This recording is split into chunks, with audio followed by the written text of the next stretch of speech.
Tout d'abord, j'espère que cette question des divorcés remariés a trouvé sa juste place, ni trop ni trop peu de place, voilà.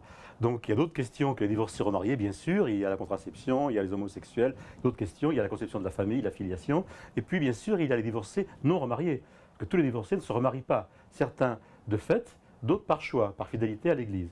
Puis parmi les divorcés dits remariés, il y a ceux qui ont d'autres questions que celles des sacrements. Les sacrements ne sont pas la seule question. Et focaliser la réflexion uniquement sur les sacrements, ça risque d'être un débat uniquement clérical. Cela dit, donc, je suis de ceux qui, premièrement, distinguent la notion d'indissolubilité et celle de pardon. D'autre part, sont plus chagrinés par le fait que les divorcés dits remariés n'aient pas accès au sacrement de réconciliation que n'ont accès au sacrement d'Eucharistie.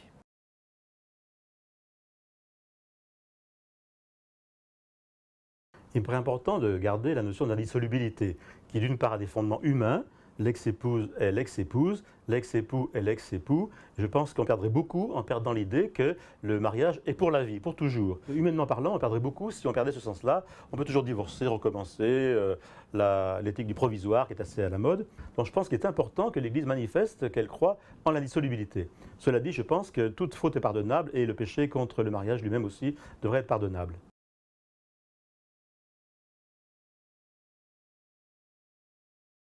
Je pense beaucoup à ce que vous dites. Je pense beaucoup aux couples qui se battent, qui luttent pour maintenir vivante leur union durable à travers le temps, malgré les difficultés, et à ceux qui vont se marier dans 3 mois, dans 6 mois, dans 1 an. J'y pense beaucoup. C'est pourquoi je crois que l'Église a raison de tenir haut la barre, et l'Église a raison de dire d'une part que seul le premier mariage est sacramentel.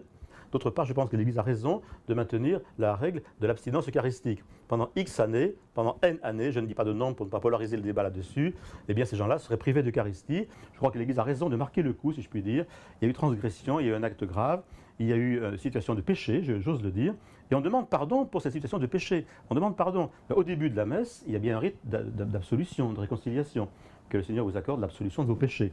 Eh bien, la question est de savoir tout simplement si oui ou non ces gens-là sont pardonnés ou pas.